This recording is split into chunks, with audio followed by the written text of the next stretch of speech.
지난 한 주간도 주님의 은혜 가운데서 평안하셨습니까?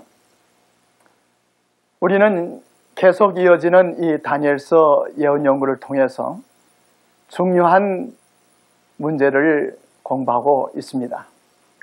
이 다니엘서 8장에서 우리는 또 작은 뿔의 출현을 보게 되며 이 작은 뿔이 적 그리스도의 성격을 띠고 선악에 대쟁돼서 악의 세력으로 활동하는 것을 보게 됩니다. 다니엘 8장 9절로 12절에 보면 그중 한 뿔에서 또 작은 뿔 하나가 나서 남편과 동편과 또 영화로운 땅을 향하여 심히 커지더니 그것이 하늘 군대에 미칠 만큼 커져서 그 군대와 별 중에 몇을 땅에 떨어뜨리고 그것을 짓밟고 또 스스로 높아져서 군대의 주제를 대적하며 그에게 매일 드리는 제사를 제하여 버렸고 그의 성소를 헐었으며 범죄함을 인하여 백성과 매일 드리는 제사가 그것에게 붙임바 되었고 그것이 또 진리를 땅에 던지며 자의로 행하여 형통하였더라고 했습니다. 오늘 이 심히 커진 작은 뿔에 대해 알아보도록 하겠습니다. 첫째로 이 작은 뿔은 남편과 동편과 영화로운 땅을 향하여 심히 커졌다는 것입니다. 처음에 이 작은 뿔의 세력은 네 뿔 가운데 그중 한 뿔에서 나온 것입니다. 이는 헬라 제국이 넷으로 나누어진 나라 중에 하나에서 나왔는데 그 작은 뿔이 처음에는 작았지만은 남편의 애국과 동편의 시리아와 영화로운 땅 곧 팔레스타인을 향해 심히 커졌다는 것입니다. 이 예언을 성취시킨 나라는 오직 로마 제국뿐인 것입니다. 애굽은 주전 30년에 로마에게 속국되었고 시리아는 주전 63년에 로마에게 정복당했고 그리고 같은 해인 주전 63년에 팔레스틴도 이 로마 제국에 통합되었습니다. 그 후 약 1세기가 지나서 로마는 영화로운 땅, 곧 유대 땅을 완전히 정복했고 유대 나라는 멸망을 당하고 말았습니다. 둘째로 이 심히 커진 작은 뿔은 하나님의 백성과 그리스도를 대적한다는 것입니다. 본문은 그것이 하늘 군대에 미칠 만큼 커져서 그 군대와 별 중에 몇을 땅에 떨어뜨리고 그것을 짓밟고 또 스스로 높아져서 군대의 주제를 대적하리라고 했습니다. 하늘 군대란 하나님의 백성을 말하는 것입니다. 다니엘 8장 10절에 보면 여기에 언급된 군대라는 똑같은 단어가 출애굽기 12장 41절에 사용되어 기록되기를 430년이 마치는 그날에 여호와의 군대가 다 애굽 땅에서 나왔다고 했습니다. 이는 종되었던 애굽으로부터 구원받아 나온 이스라엘 백성을 가리켜 말씀하신 것입니다. 그리고 군대의 주제는 예수 그리스도를 가리키는 것입니다. 여호수아 5장 14절과 15절에 보면 예수께서 여호수아에게 나타나셔서 이르시기를 나는 여호와의 군대 장관이라고 하셨습니다. 이 예수 그리스도께서 로마의 정독 빌라도에 의해 십자가에 못 박히셨습니다. 그리고 별 중에 몇을 땅에 떨어뜨렸다고 했는데 계시록 1장 20절에 7별은 7교회 사자라고 하심으로써 별은 그리스도 교회의 지도자들을 가리키는 것입니다.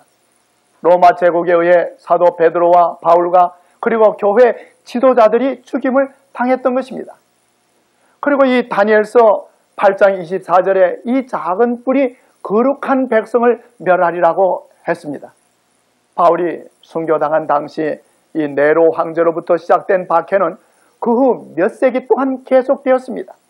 그리스도인들은 가장 무서운 제목으로 거짓 고소를 받았고 로마 제국의 반역자, 로마 국교와 황제 숭배를 거절하는 자, 그리고 사회에 해를 끼치는 자들로 정죄를 받았습니다.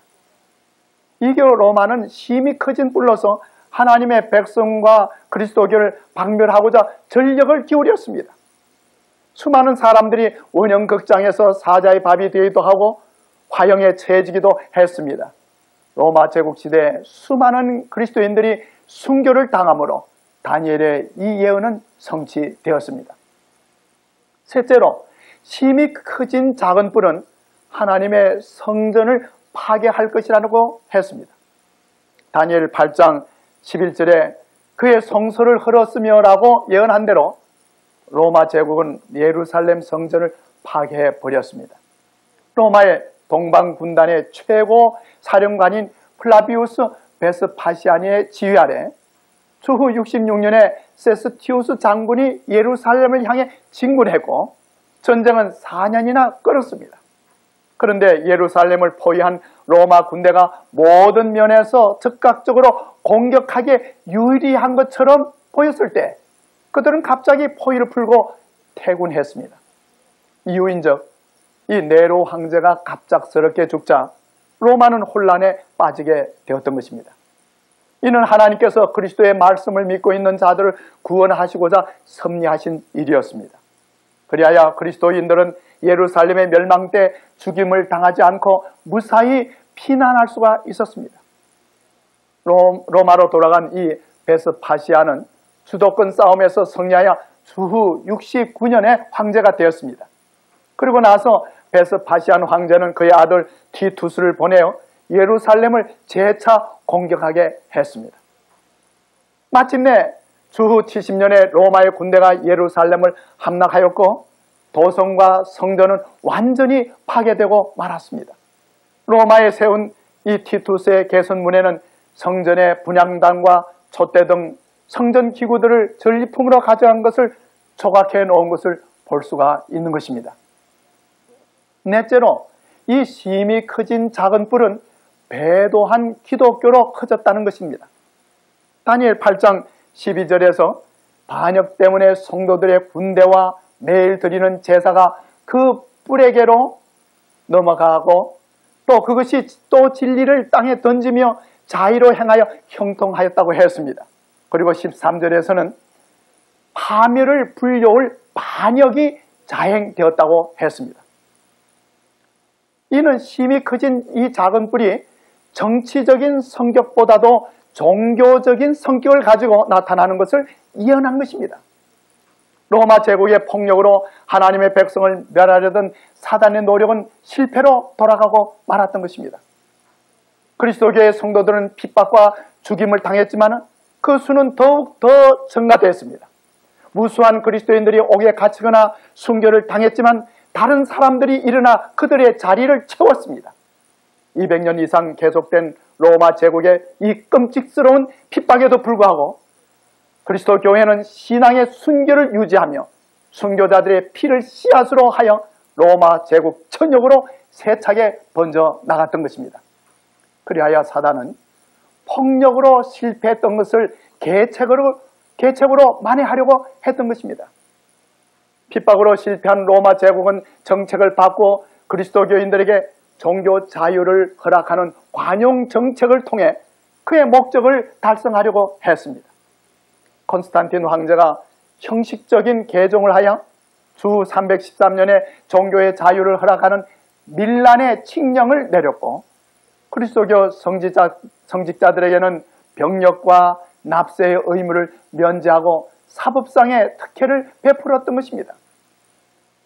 315년에는 그리스도인 노예는 자유인이 되게 하는 법안을 마련했고 교회가 유산을 정여받을 수 있게 함으로써 교회는 막대한 부를 축적할 수 있게 됐던 것입니다. 그리하여 그리스도인들에게는 세속적 번영이 주어지게 되었던 것입니다.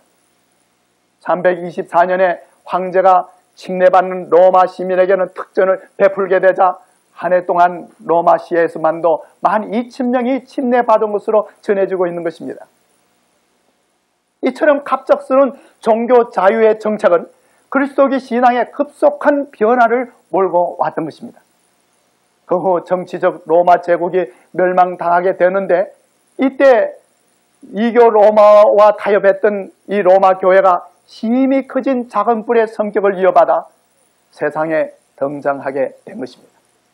역사의 기록에는 정치적 로마의 폐허로부터 로마 교회의 거대한 형태로 거대한 도덕적 왕국이 일어났다고 했고 교황은 로마 황제가 가졌던 권력과 명성 이교의 명칭들을 물려받음으로써 공석이 된 로마 황제의 자리를 차지하였다고 했습니다.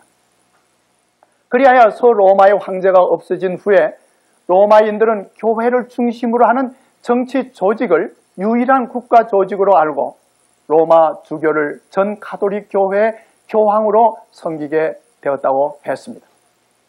그런데 그것이 또 진리를 땅에 던지며 자유로 행하여 형통하리라고 했습니다.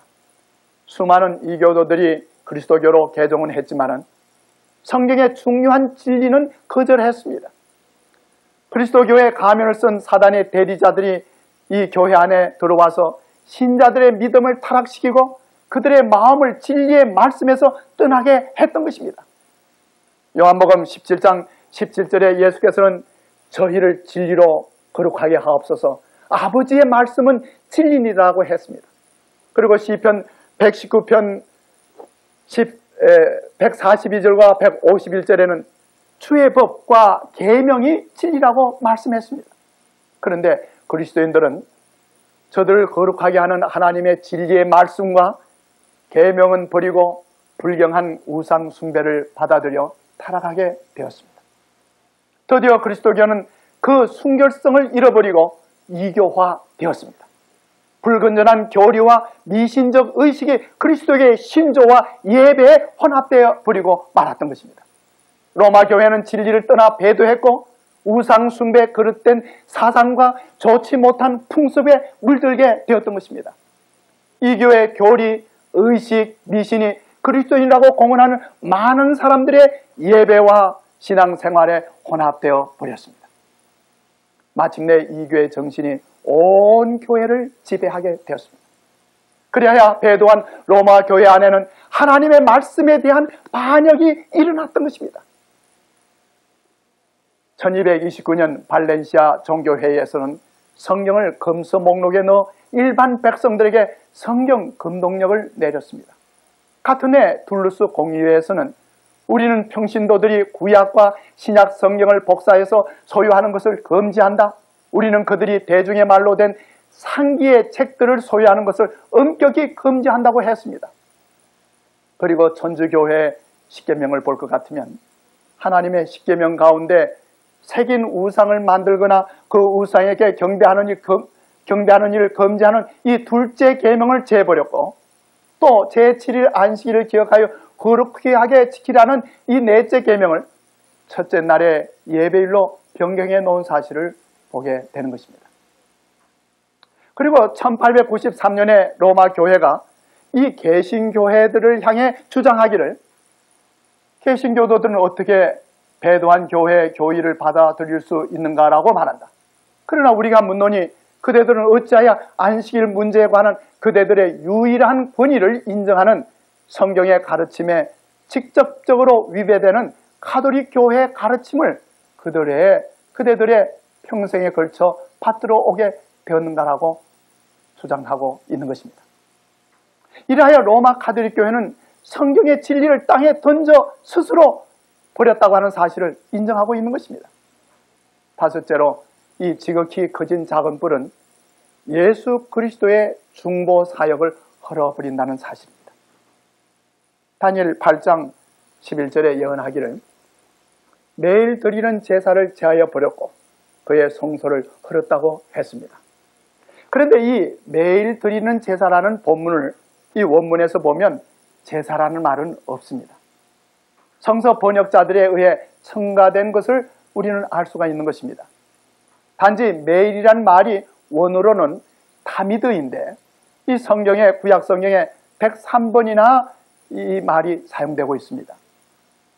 그런데 그 단어의 의미는 항상, 계속적 또는 끊임없이라는 말로서 이 성서 봉사에서 자주 사용된 단어였던 것입니다. 출애굽기 27장 20절에는 성소의 등불을 꺼리지 않게 하라고 않고 켜놓으라고 했고, 또 출애굽기 29장 38절로 42절에서는 매일 아침 저녁으로 번제를 드리라고 했고, 또 레위기 6장 13절에서는 단위의 불을 꺼리지 않고 피워놓으라고 했습니다. 또 레위기 24장 5절로 8절에 항상 진설하여 놓은 떡에 대해서 말씀했고, 또 출애굽기 30장 8절에서는 이 끊이지 않는 분향에 대해서 말씀하신 것입니다. 이 성소의 봉사의 모든 기구와 그 의식들은 끊임없이 항상 이어갈 것을 말씀해 주신 것입니다. 이러한 지상 봉사는 오직 제사장만이 이 의무를 행할 수 있었습니다. 이와 같은 봉사는 죄인들을 위한 우리 주님의 끊임없는 구속과 예수 그리스도의 영원한 제사장 직분과 중보 사역을 예포하고 있는 것입니다. 매일 드리는 이 번제는 예수 그리스도께서 하나님의 어린 양으로서의 우리의 죄를 짊어지시고 십자가에 돌아가신 일을 표상하신 것입니다. 또 그리고 항상 차려놓은 이 진설병은 생명의 시여자이신 예수 그리스도와 또 하나님의 말씀인 성경을 표상하는 것이고, 항상 피우는 이 분향은 우리의 중보자요 대언자로서 하늘 성소에서 봉사하시는 예수 그리스도를 나타내어 말씀하신 것입니다. 히브리 7장 23절로 25절에 보면, 저희 제사장 된 자의 수요가 많은 것은 죽음을 인하여 항상 잊지 못함이로되 예수는 영원히 계신 거로 그가 제사 직분도 갈리지 아니하나니, 그러므로 자기를 힘입어 하나님께 나아가는 자들은 온전히 구원할 수 있으니 이는 그가 항상 살아서 저희를 위하여 간구하심이라고 했습니다. 또 히브리 9장 12절에 보면 예수께서는 염소와 송아지의 피로 아니하고 오직 자기 피로 영원한 속죄를 이루사 단번에 성소에 들어가셨다고 했고, 24절에서는 그리스도께서는 참 것의 그림자인 손으로 만든 성소에 들어가지 아니하시고 오직 참 하늘에 들어가사 이제 우리를 위하여 하나님 앞에 나타나셨다고 했습니다.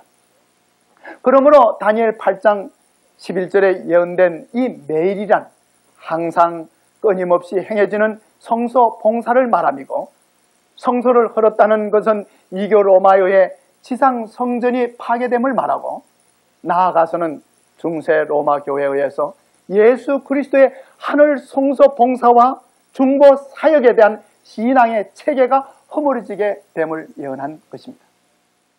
로마 교회가 하나님을 대신한다는 이 사제 직분의 신부와 화채설에 의해 예수님의 실제의 살과 피로 변한다는 미사와 또 사제에게 나아가 죄를 구하여 용서를 구하는 이 고해 성사와 그리고 하나님께 기도하는 일에 마리아를 중보자로 앞세우는 것은 이 모두 하늘 대제사장이요 중보자이신 예수 그리스도와 하늘에서 이루어지고 있는 중보 사역을 땅으로 끌어내림으로 하늘 성소와 그리스도의 중보에 대한 진리를 땅에 던진 것을 말하고 있는 것입니다. 히브리 4장 14절에서 그러므로 우리에게 큰 대제사장이 있으니 성천하신 자 곧 하나님의 아들 예수시라. 우리가 믿는 도리를 굳게 잡을 것이라고 말씀을 하신 것입니다. 로마 교회는 주후 431년에 예배소 종교회의에서 마리아를 신의 어머니로 높이기 시작한 때로부터 마리아를 신성시해 왔습니다. 그리고 1854년에 교황 피우스 9세의 마리아는 탄생부터 죄가 없었다는 교리를 선포했고, 1950년에 교황 피우스 12세는 마리아가 죽은 직후에 육신 그대로 성천했다는 교리를 선포했습니다. 일찍이 교부 버나드는 이 마리아의 성천을 주장하여 이르기를, 마리아가 죽은 후에 제3일째 되는 날에 사도들이 무덤에 모였을 때 텅 비어 있는 것을 보게 되었다. 거룩한 몸이 하늘 낙원으로 올려졌다. 그녀는 보통 인간이 아니어야 했다. 그녀는 가장 높은 천사장들이 미칠 수 없는 위엄을 가지고 있었다. 영원하신 아버지가 마리아에게 하늘 황후로 왕관을 씌워주었다. 그래서 마리아는 아들 오른쪽에 보좌를 가져야 했다. 지금 마리아는 매일 매 시간마다 우리를 위하여 기도하고 있으며 우리를 위해 은혜를 얻고 있고 우리를 위험에서 보호하며 우리를 유혹으로부터 막아주며 우리에게 축복을 소낙비처럼 내려준다고 했습니다. 그리하여 마리아의 성당에는 마리아에게 기도하여 이루어진 각가지의 사연들을 그림으로 그려 붙여놓은 것들을 볼 수가 있었습니다. 1997년 8월 25일자 뉴스위크지에 이 마리아에 대해 카톨릭 교회 신조를 발표한 것이 있는데, 갈수록 뜨거운 성모 마리아의 열기를 말하면서 마리아를 공동 구세주로 높이자는 청원서가 교황 앞으로 답지한다는 것입니다. 그 내용은 성모 마리아는 예수와 함께 공동 구세주이며 모든 은총의 중재일 뿐만 아니라 하나님을 섬기는 자의 옹호자라는 것입니다. 그리하여 성삼위의 하나님에 대한 기독 신앙을 성사위로 하자는 것이었습니다. 그리고 사람을 남자와 여자로 창조하신 주님은 그 속에서도 새로운 아담 곁에 새로운 이브를 두기를 원한다는 것이며, 따라서 마리아는 그 속의 공동 주관자로서의 유일한 역할이 주어졌다는 것입니다. 그리하여 교황 요한 바오로 2세는 마리아를 5번 이상이나 공동 구세주로 언급했다는 것입니다. 성경은 말씀하시기를 사도행전 4장 12절에 다른 이로서는 구원을 얻을 수 없나니 천하 인간의 구원을 얻을 만한 다른 이름을 우리에게 주신 일이 없다고 말씀하셨습니다. 그리고 디모데전서 2장 4절과 5절에서는 하나님은 모든 사람이 구원을 받으며 진리를 아는 데 이르기를 원하시느니라. 하나님은 한 분이시요 또 하나님과 사람 사이의 중보도 한 분이시니 곧 사람이신 그리스도 예수시라고 말씀을 하신 것입니다. 그리고 요한일서 2장 1절에도 사도 요한은 말하기를 만일 누가 죄를 범하면 아버지 앞에서 우리에게 대언자가 있으니 곧 의로우신 예수 그리스도시라고 했습니다. 오늘 우리는 참으로 성경의 진리대로 예수 그리스도를 오직 우리의 유일한 중보자요, 우리의 구세주요, 우리의 대언자요, 우리의 큰 대제사장으로 오늘도 하늘 성소에서 우리를 위해 중보하시는 그 예수님을 바라봐야 합니다. 오직 예수님이야말로 우리의 구주가 되시는 것입니다. 예수님 외에 다른 분은 존재하지 않습니다. 이 로마 교회의 가르침과 제도를 통해서 하늘 성소는 흘려졌습니다. 하늘 성소에서 대제사장으로 봉사하시는 그리스도의 직분은 여지없이 가려져 버리고 말았던 것입니다. 예언에 기록된 바와 같이 로마 교회는 진리를 땅에 내어 던진 것과 다름이 없는 것입니다. 로마 교회는 교회의 전성을 중시하고 하나님의 말씀을 배신하게 했으며 율법을 변경하여 진리를 땅에 던지며 자유로 행하고 말았습니다. 오직 우리는 믿음의 주여 온전케 하시는 예수님을 바라보고 이 은혜의 보좌 앞에 나아가서 구원받는 진실한 우리의 가족들 다 되시기를 주님의 이름으로 축원합니다.